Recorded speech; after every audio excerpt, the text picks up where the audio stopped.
Friends, আমার next video হচ্ছে আজকে আমি পালং শাক করছি। এই পালং শাকগুলোকে কেটে রেখে দিয়েছি বা বেগুন দিয়ে করছি। তেলটা গরম হয়ে গেছে, কিছুটা আমি এখানে কালো জিরে দিয়ে দিলাম অ্যাড করে সোমবারের জন্য, আর কিছুটা শুকনো কাঁচা লঙ্কা দিয়ে দিলাম। এবার হচ্ছে এখানে বেগুনটাও দিয়ে দিব, নাড়াচাড়া করে নিচ্ছি। আমি একদমই অল্প অল্প তেল দিয়ে রান্না করি, তো এখন বেশি তেল না খাওয়াটা বেটার, যাতে জাস্ট একটুখানি তেল দিয়ে রান্না করছি। এবার আমি একে একে পালং শাকগুলোকে দিয়ে দিলাম, পালং শাকগুলোকে দিয়ে দিচ্ছি। ফ্রেন্ডস দেখো, এখান থেকে প্রচণ্ড হাওয়া আসছে, রান্না করতে খুবই কষ্ট হচ্ছে, প্রচণ্ড হাওয়া, এত হাওয়া বলার মতো নেই। তো গ্যাসের অবস্থা একদমই খারাপ, দেখুন বন্ধ কমে গেছে এত হাওয়ার জন্য।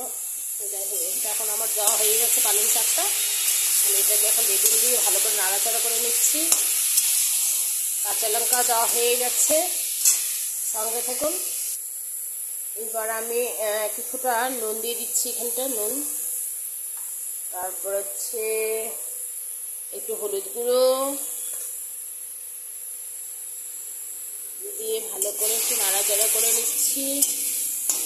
শাকটা মজে গেলে তারপরে একটুখানি জল দিয়ে একটু হালকা ঢেকে দেবো।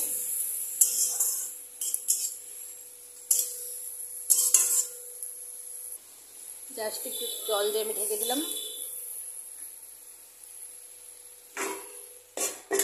হ্যালো ফ্রেন্ডস, চলে এসেছি। আমার মোটামুটি বেগুনটাও একদমই নরম হয়ে গেছে আর শাকটাও মজে গেছে।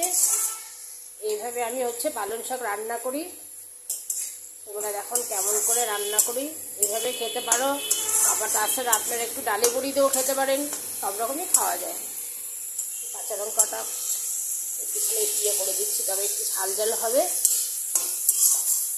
আমি এইভাবেই রান্না করি পালং শাক বেগুন দিয়ে। আমার পালং শাক বেগুন তো এখানে রেডি হয়ে গেছে, এখন আর নামিয়ে পরিবেশন করব। তো পরে নেক্সট ভিডিওতে দেখতে থাকো আরেকটা কি ভিডিও দিচ্ছি। আমার আজকে রেসিপি হচ্ছে পালং শাক আর কাতল মাছের আলু বেগুন দিয়ে ফুলকপি দিয়ে একটা রেসিপি, আর একটা হচ্ছে নিরামিষ সবজি মাছের মাথা দিয়ে। পরে দেখা করছি। আবার নেক্সট ভিডিওতে চলে এসেছি। এখানে সব সবজি কেটেছি, সব রকমের পেঁয়াজ কুলি আলু বেগুন সবজি। এখন আমি মাছের মাথাটা একটু ভেজে নিচ্ছি। ফ্রেন্ডস, আমার রান্না করতে খুবই কষ্ট হচ্ছে, কারণ এত হাওয়া দিচ্ছে, সেই জন্য আমি খুব কষ্ট করে রান্না করছি। তো এখানে আমি মাছের মাথাটাকে ভেজে নিচ্ছি। প্রথমে একটু লাল লাল করে ভেজে নেব মাথাটাকে।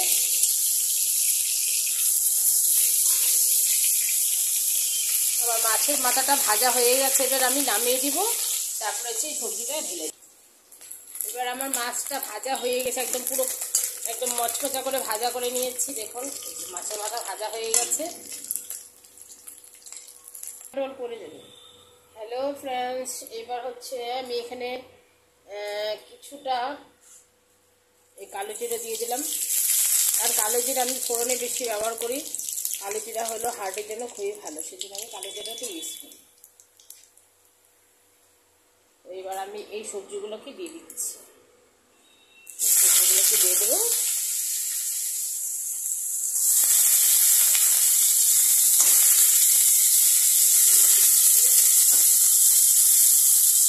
মাথা দিয়ে আলু বেগুন পেঁয়াজ কলি দিয়ে একটা সবজি দিয়ে ভালো লাগে শীতের দিনে এরকম খাওয়ার খেতে। তো দেখতে থাকুন কেমন করে বানাচ্ছে। এই সবজিটার মধ্যে আমি দিয়ে দেবো পরিমাণ মতো 1 চামচ মতো নুন, 1 চামচ মতো হলুদ গুঁড়ো, কিছুটা জিরের গুঁড়ো, অল্প সামান্য জিরের গুঁড়ো দিয়ে দিলাম।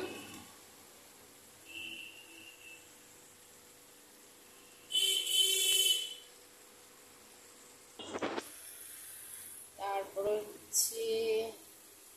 সামান্য একটু লঙ্কার গুঁড়ো দিয়ে দিব।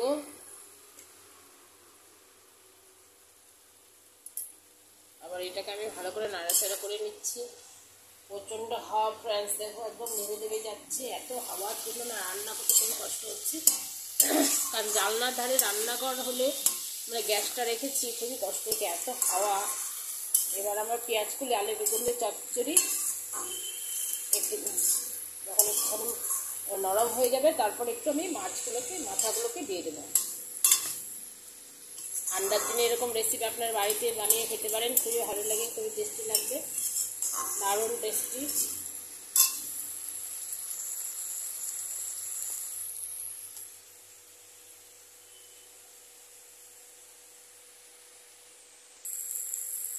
হ্যালো ফ্রেন্ডস, আমার এখানে মাছের মাথা দিয়ে সবজি রেডি হয়ে গেছে।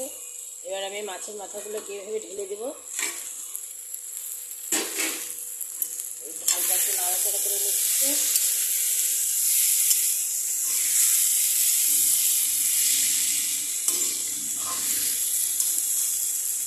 টেস্টি লাগে খেতে, আপনারা বাড়িতে বানিয়ে খেতে পারেন, খুবই ভালো লাগে পেঁয়াজ কুলি দিয়ে আলু বেগুন মাছের মাথা দিয়ে। তো আমার ভিডিওটা কেমন লাগলো লাইক শেয়ার কমেন্ট করে জানিয়ে দেবেন একবার। শীতের খাবার, খুবই টেস্টি খাবার, অবশ্যই একটা কমেন্ট চাই, একটা লাইক সাবস্ক্রাইব চাই। পরে ভিডিওতে দেখা করবো। এখনকার মতো আজকের মতো এই পর্যন্তই। আজকের আমার ভিডিও কমপ্লিট।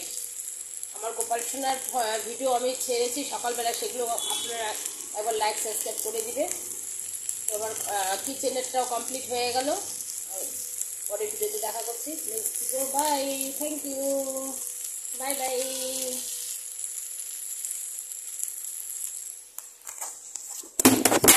রামচা হবে না এবার